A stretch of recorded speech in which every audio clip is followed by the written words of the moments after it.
오늘 본문 가운데 이스라엘 백성들은 이제 출애굽한 지 약 한 3개월쯤 지났습니다. 그들은 그 발걸음을 하나님이 불기둥과 구름기둥으로 인도하셨기 때문에 그들이 가고자 하는 맘대로 가는 것이 아니라 그들이 하나님의 인도하심을 받아 가고 있습니다. 많은 어려움이 있었습니다. 역경도 있었습니다. 이제 시내산 앞에 다다르게 되었습니다. 그것은 바로 하나님이 정하신 것이고 그들을 인도하시기 위한 하나님의 중요한 언약의 말씀이 선포되는 그때였습니다. 그때까지 그들은 홍해를 건넜습니다. 마라의 쓴맛을 보았습니다. 반석에서 샘이 솟는 기적의 그 샘의 맛을 보고 여기까지 왔고, 아말렉과의 전투를 통하여 여호와 니시, 자신의 소속이 누구의 소속인지, 나는 하나님의 백성이라는 것을 친히 그들은 다 경험하게 되었습니다.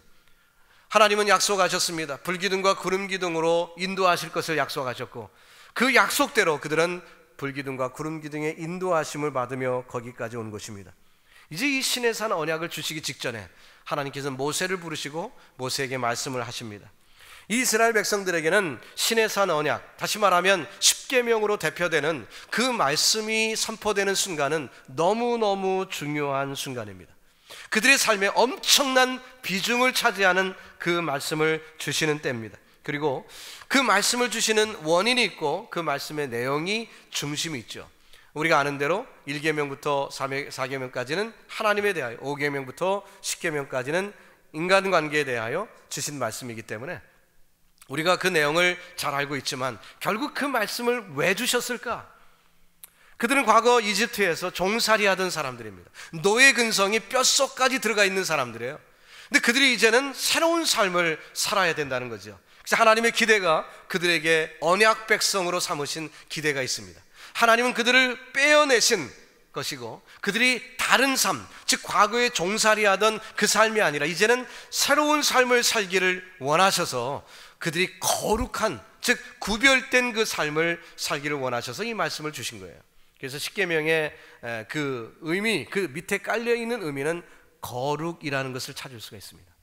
그 당시에 이집트에 살던 사람들, 또 그 당시에 환경이랄 것은 약육강식으로 먹고 먹히는 그것이 고대 사회의 모습이었지만 그것이 아니라 이웃에 대한 돌봄이 있고 하나님의 백성다운 모습이 서려 있는 이 십계명을 주님은 그들에게 주신 것입니다. 율법을 주시는 그 순간 하나님께서는 모세에게 그들을 어떻게 지금까지 인도하셨는지 그 인도의 방법을 리마인드 시켜주십니다. 첫 번째 우리가 생각할 것은 그 인도의 방법입니다. 오늘 본문을 읽어보면 한마디로 뭐라고 했습니까? 4절에 보면 나 애굽 사람에서 어떻게 행하였음과 내가 어떻게 독수리 날개로 너희를 업어 내게로 인도하였음을 너희가 보았느니라. 우리가 이미 아는 대로 홍해를 가르고 마라의 쓴물, 그러나 엘림의 오아시스, 그리고 만나와 메추라기, 또 그 가운데서 하나님의 은혜를 베푸셔서 정말 그들을 그 반석에서 샘이 솟게 하시다가 또 아말렉 앞에서 승리케 하신 그 모든 과정을 우리가 알고 있어요. 근데 한마디로 오늘 본문 가운데 주님은 어떻게 비유적으로 설명했습니까?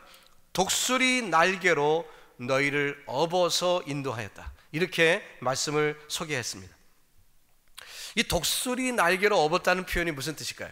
어떤 의미가 그 속에 있을까요? 참고하기 위해서 같은 모세 오경인 신명기 32장의 11절부터 이런 말씀이 기록되어 있습니다.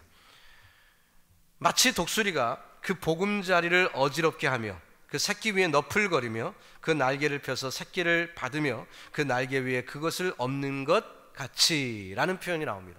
그러니까 오늘 본문에 독수리의 그 날개에 업어서 인도한 것 같이라는 표현은 바로 이렇게 신명기 32장에 기록된 말씀, 그 말씀을 지금 얘기하는 것입니다. 보금자리를 어지럽힌다고 했습니다. 무슨 뜻일까요? 독수리는 높은 곳에 둥지를 틉니다. 그리고 거기에 알을 낳고 새끼를 품다가 이제 새끼가 부화된 다음에 삐약삐약 그 새끼들에게 이제 먹이를 날려주면서 그 새끼를 키우죠.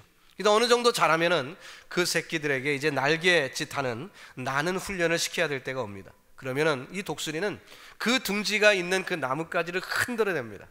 그 큰 독수리가 흔들면은 이 둥지는 금방 흔들려서 그 새끼들이 어떻게 될까요? 떨어지는 것입니다.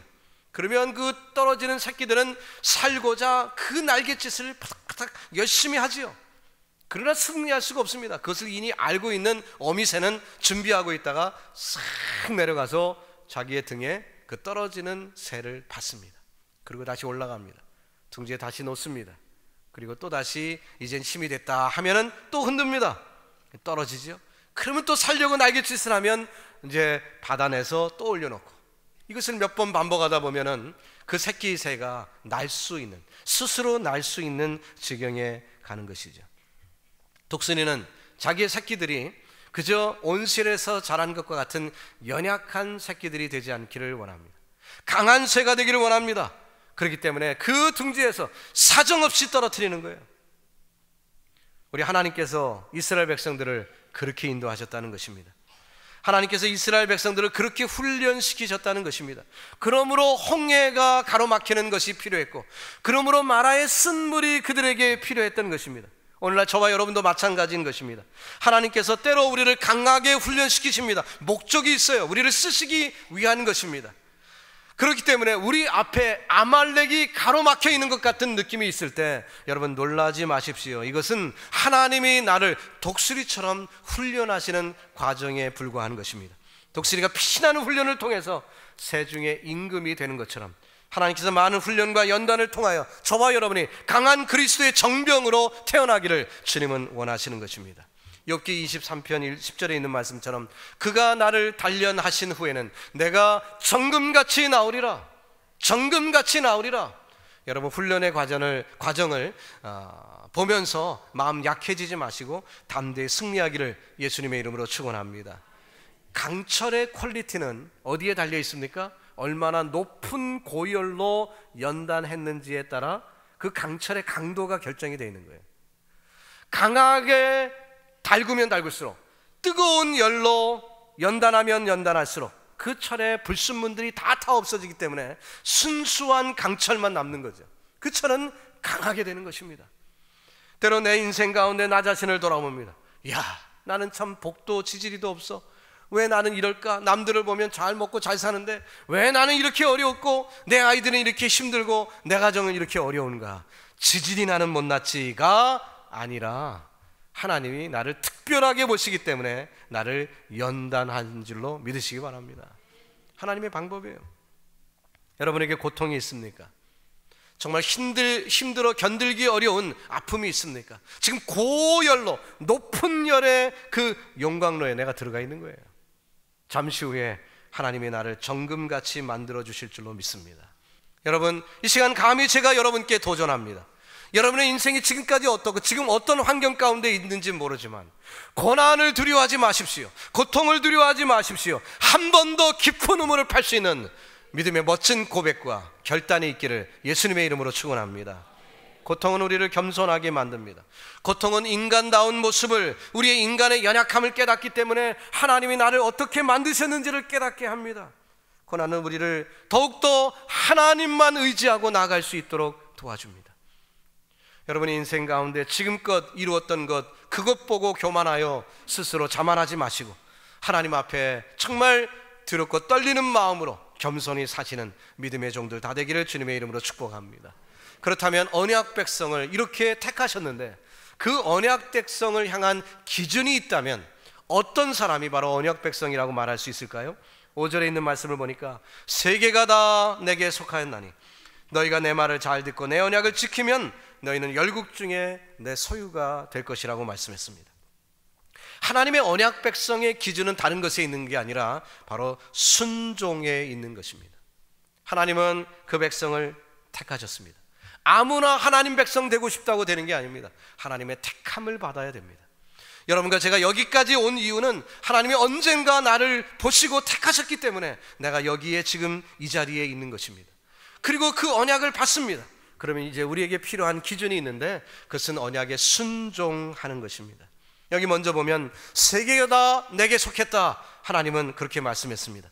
하나님이 세상을 창조하시고 세상의 주권을 가지시고 지금 다스리신다는 거죠. 온 우주 만물을 지금 조성하고 이끄시고 계십니다. 다윗 임금이 하나님께 성전을 지어드리고자 했으나 하나님의 허락을 받지 못했습니다. 그랬을 때 그것으로 좌절한 것이 아니라, 그렇다면 내가 직접 건축은 못하더라도 건축에 필요한 물건들은 내가 준비를 해야 되겠다. 그는 열심히 준비를 했습니다. 나무도 준비하고 황금도 준비하고 많은 재료들을 준비했습니다. 이제 다 된 것 같아요. 그래서 하나님께 이것을 봉헌합니다. 이건 내게 아니라 하나님의 것입니다. 하나님의 성전은 이것으로 지을 것입니다 하고 봉헌할 때 다윗이 큰 감격을 하게 됩니다. 그래서 그가 이렇게 고백합니다. 역대상 29장 11절입니다. 여호와여, 광대하심과 권능과 영광과 위긴과 위엄이 다 주께 속하였사오니 천지에 있는 것이 다 주의 것이로소이다. 여호와여, 주권도 주께 속하였사오니 주는 높으사 만유의 머리이십니다. 이렇게 그는 고백합니다. 정말 그의 감격이 여기에 스며져 있죠. 여러분, 저와 여러분의 인생은 어떻습니까? 우리는 하나님이 창조주이심을 믿습니다. 온 우주 만물을 지금 주님이 다스리심을 믿습니다. 그분께서 나를 택하셨고 주님이 나를 천국 백성으로 삼아주셨습니다.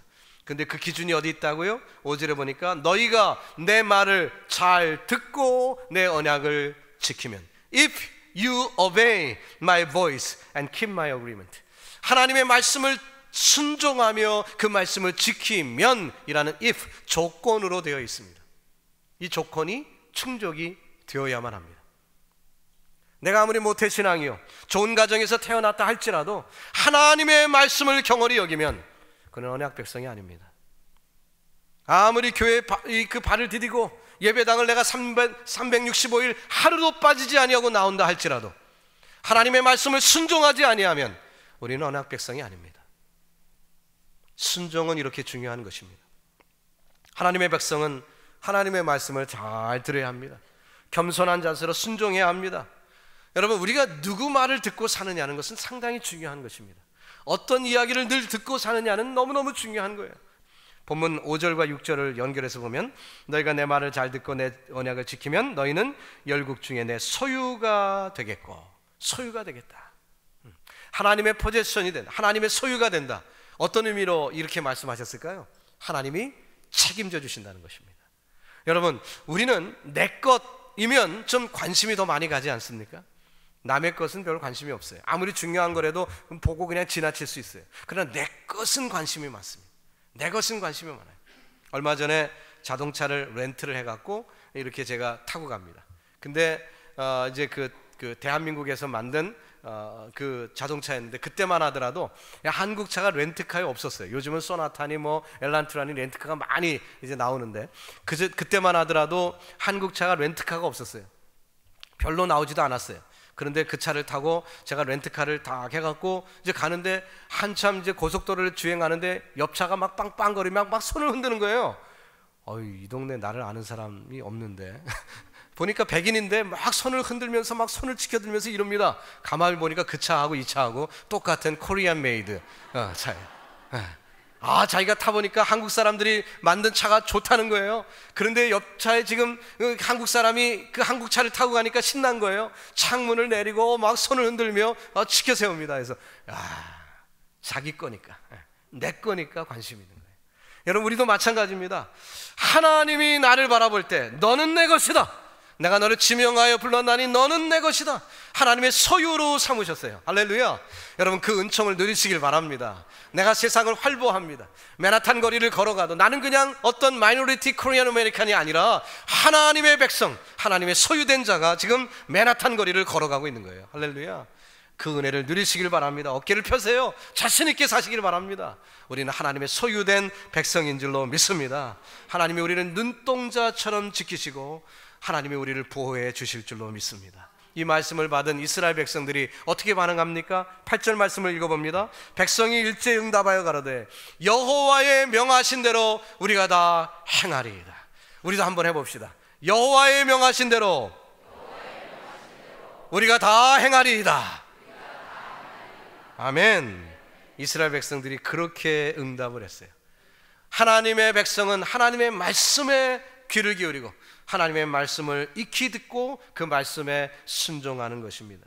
교회에서는 세상 윤리 도덕 운운할 필요가 없습니다. 왜? 하나님의 말씀이 세상 윤리보다도 승하기 때문에 그렇습니다.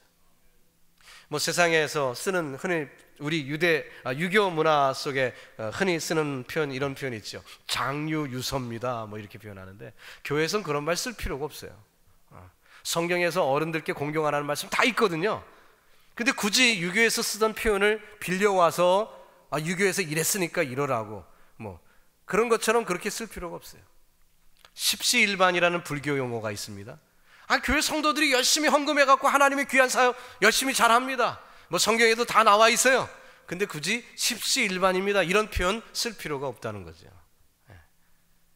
여러분, 우리가 하나님의 말씀을 들으면 하나님의 말씀을 가지고 살아도 충분합니다. 세상 거 갖고 올 필요 없어요. 늘 하나님의 말씀대로 믿음으로 승리하기를 예수님의 이름으로 축복합니다. 세 번째로, 그렇다면 이스라엘 백성들을 이렇게까지 이끄신 하나님의 목적이 무엇일까? 목적이 무엇일까? 6절을 먼저 봅니다. 너희가 내게 대하여 제사장 나라가 되며 거룩한 백성이 되리라. 제사장 나라. 하나님이 그 우여곡절을 겪으며 이스라엘 백성들을 애굽에서 이렇게 끌어내신 목적이 다른 게 아니라 제사장 나라 만들기 위해 불러내셨다. 하나님이 이렇게 말씀하셨습니다. 여러분, 제사장이 하는 역할이 뭡니까? 백성들이 죄를 집니다. 그러면 그 죄를 가지고 마치 내가 죄를 지은 것처럼 여기면서 가슴에 품고 하나님께 나와 백성 대신 기도하며 회개하고 제물로 드리는 그게 제사장의 역할이에요. 제사장이란 그 단어의 라틴어 표현은 이런 식으로 표현했습니다. 다리를 만드는 사람, 브리지 메이커라는 거예요. 다리를 놓는 사람. 이게 제사장이라는 그 단어의 의미입니다. 하나님과 인간 사이에 골이 깊이 패였습니다. 스스로 갈 수가 없어요. 거기에 다리를 놓습니다. 그래서 하나님께 나아갈 수 있도록 그렇게 길을 연 것이 하나님의 뜻이고, 이 제사장이 그 역할을 하는 것입니다. 그런데 이스라엘 백성들을 그 애굽에서 빼어내신 하나님의 목적이 그 노릇 제대로 하라고 제사장 백성으로 그들을 택하셨다는 것입니다. 이스라엘은 자신들을 하나님이 귀하게 여기셔서 자신들만 구원하고 이방 사람들과 구별된 자로서 우리를 우월하게 여기는 것이 하나님의 뜻인 줄로 착각을 했습니다. 그러나 이 모세오경, 그들이 그렇게 귀하게 여기는 이 모세오경에는 분명히 하나님이 그들을 먼저 택하신 이유가 제사장 민족 만들려고 택하셨다고 그랬어요. 이스라엘 백성들이 이것을 착각했습니다. 그래서 우월감을 느꼈습니다. 선민의식을 가지게 되었습니다. 교만하게 되었습니다. 이방 사람들을 개취급합니다. 하나님이 기뻐하시지 않았습니다.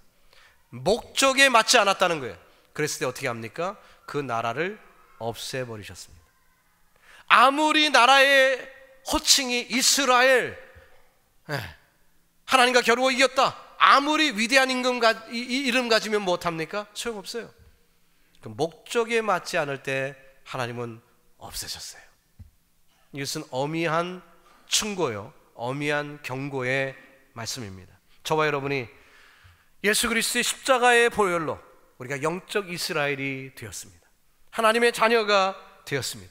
그렇다면 내 가정, 그 이집트와 같았던 내 가정에서 하나님이 나를 불러내셔서 하나님의 백성, 언약 백성으로 삼으신 데는 그만한 이유가 있는 것입니다.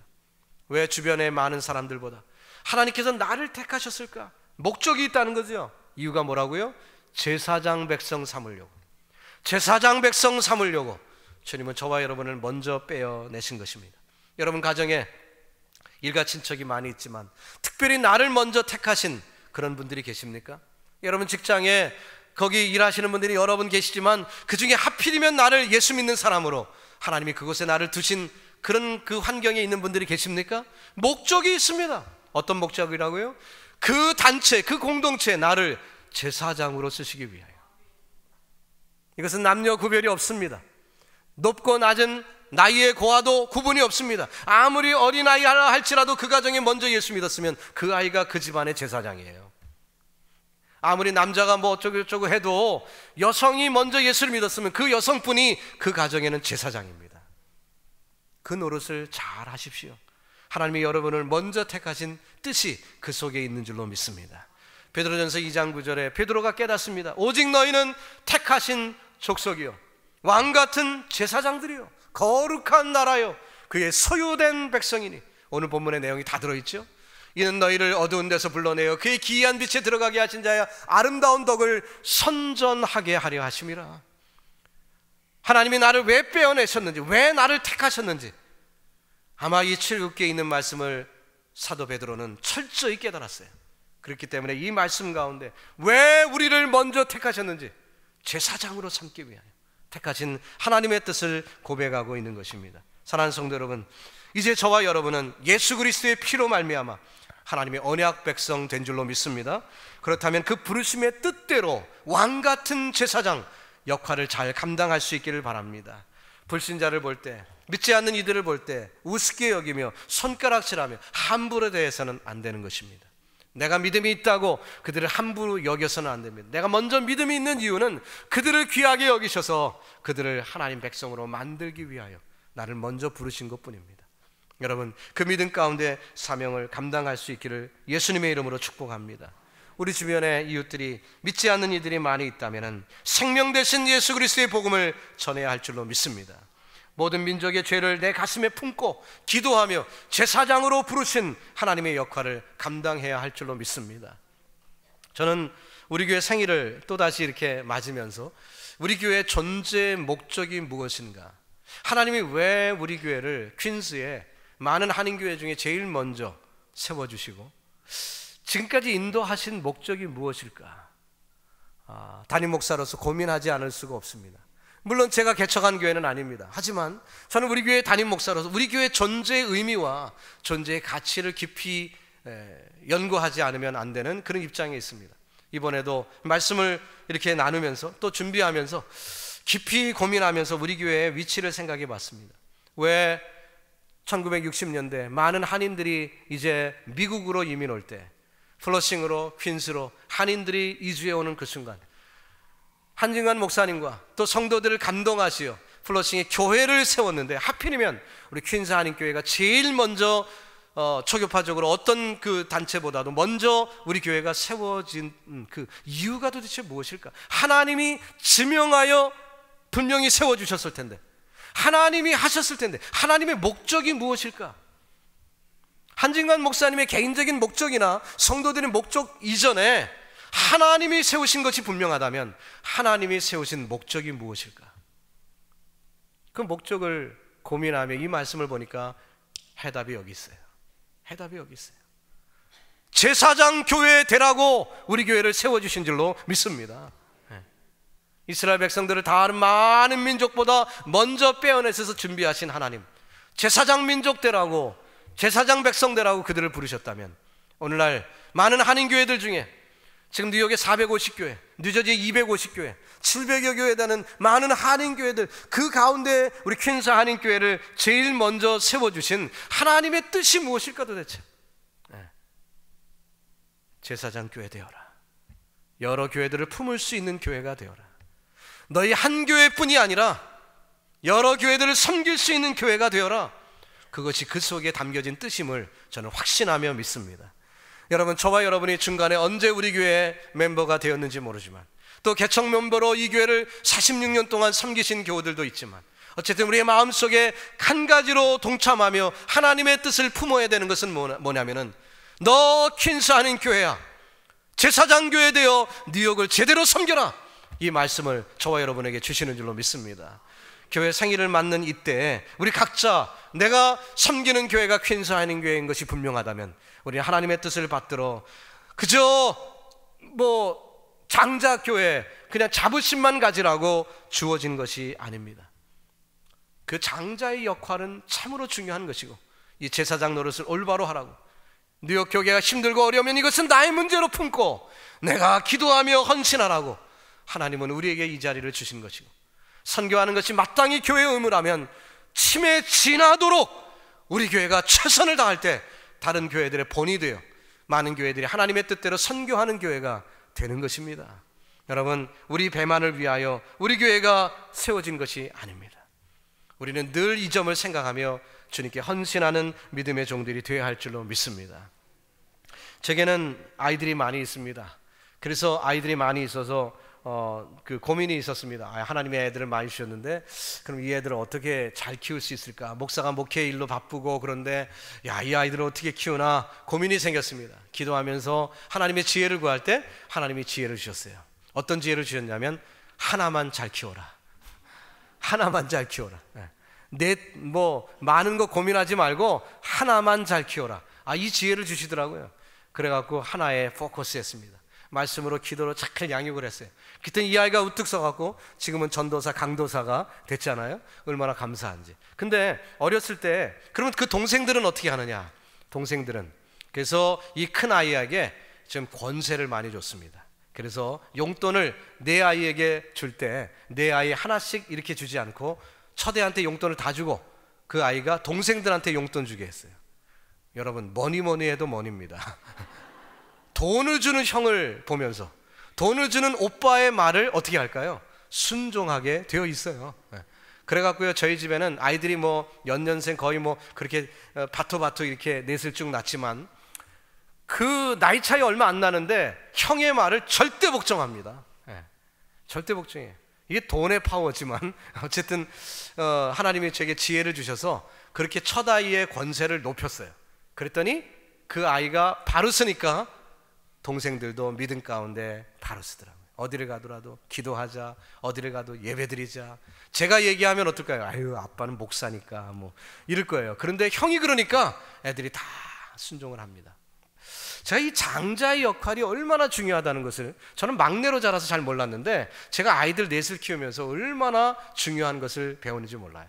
그렇다면 우리 하나님께서 우리 교회를 장자교회로, 뉴욕의 장자교회로 세우셨을 때 무슨 뜻이 있을까?